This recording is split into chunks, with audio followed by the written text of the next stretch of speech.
Well, we're here, Alan, driving in the launch of the new Honda CRV. This is an all-new vehicle. It's the 5th generation one. Yep.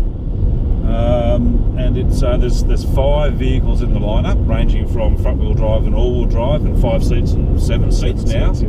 which is a first for this vehicle. One engine throughout the entire range, and one transmission. And one transmission, which is actually not too bad. So yeah, we had a bit of a drive in a few of the variants. What do you think so far? I like it. Yeah, I like it. I was a little bit warm on the steering to begin with. Yep. But I got used to it. So it's electric rack and pinion steering. Yep. So the engine's got 140 kilowatts and 240 newton meters. Same engine that's used elsewhere in their range, but this one has more power. And a newish CVT. Which actually, if you didn't tell me it's a CVT, I probably wouldn't know.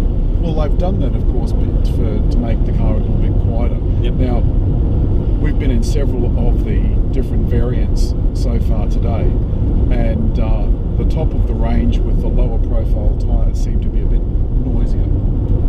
Yes, just a little bit more road noise, yeah. And a different tread pattern on the tyres. Yeah. And the only reason we noticed that was because we jumped from one vehicle to the other straight away. That's right, and that's probably the only way that anybody would notice. Absolutely. Because other than that, it's actually a pretty quiet car. Yeah.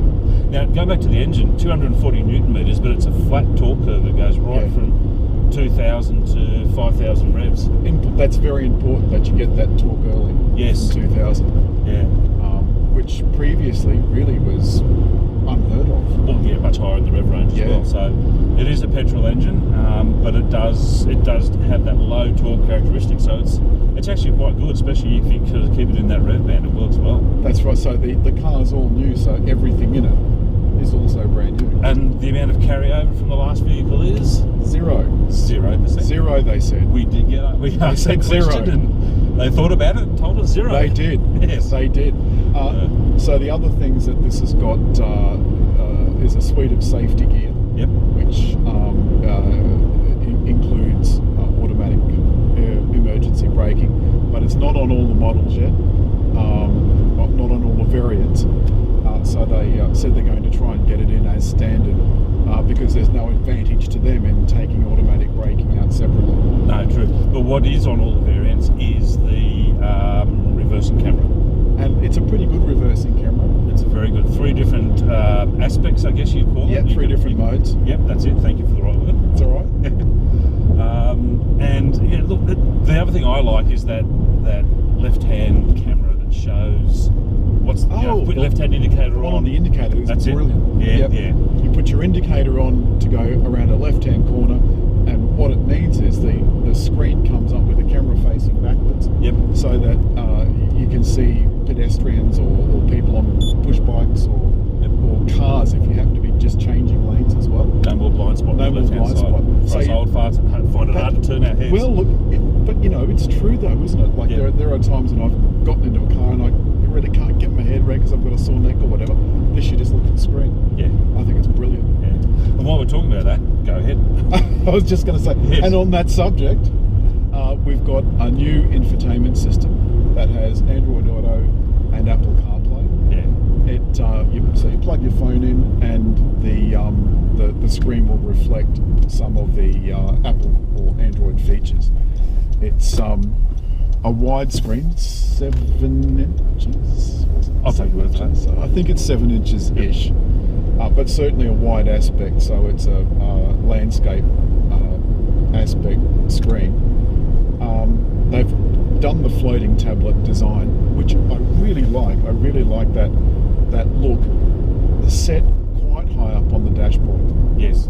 Look, it's easy to see that. And while we're talking about that, we've got the typical Honda transmission up on the centre console stave, which gives great flexibility through this centre console area. To put plenty of gear in, to be honest. Well, and of course they told us too at the thing last night that the centre console has 3 modes. Yes. So you can have it in just as a tray, a shallow tray. Yep.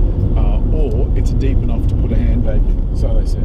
Yes. And when I get a handbag, I'll put it in there. I've got a handbag, I can put it in later. There you go. The dash layout's good for me. The steering wheel's great. I love the thick rims of the steering wheel. I can get a really good driving position. Yeah. I'm comfortable.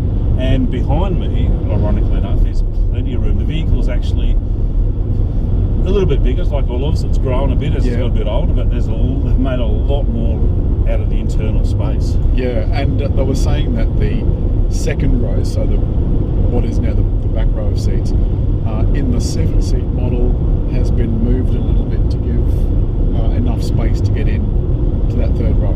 Yes. The outside look? I like it. I was initially, again, I was not quite sure of the back. Yep.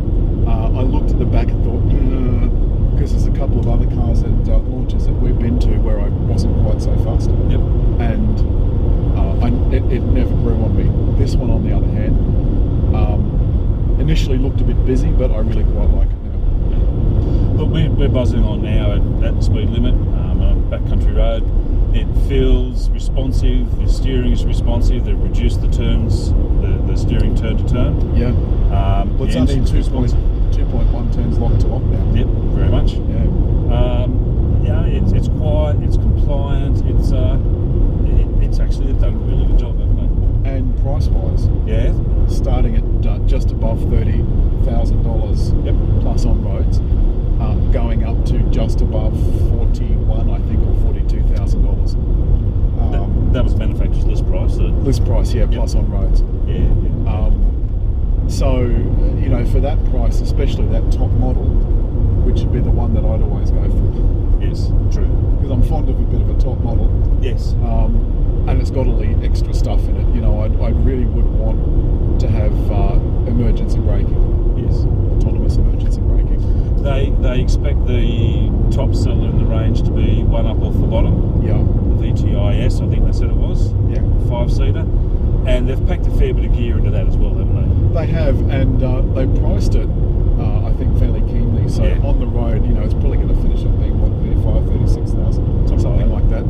But it's the amount of space that you're getting for that price. It really is very well packaged inside. Talking about that, well, let's have a look at the space. Let's have a look at the space in the back. Okay.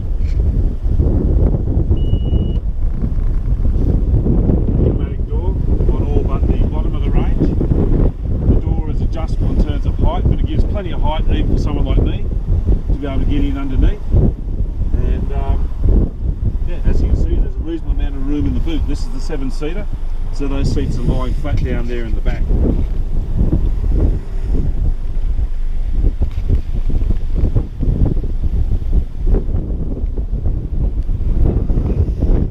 They reckon this is 1.8 metres long, so let's just have a look how long it is. I don't know, I'll be camping in here, but there is plenty of room.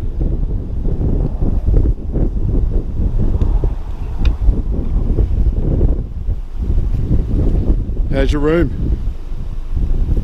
Awesome. Actually, it's bloody good. I'm 190 tall, a bit bigger than the average bear.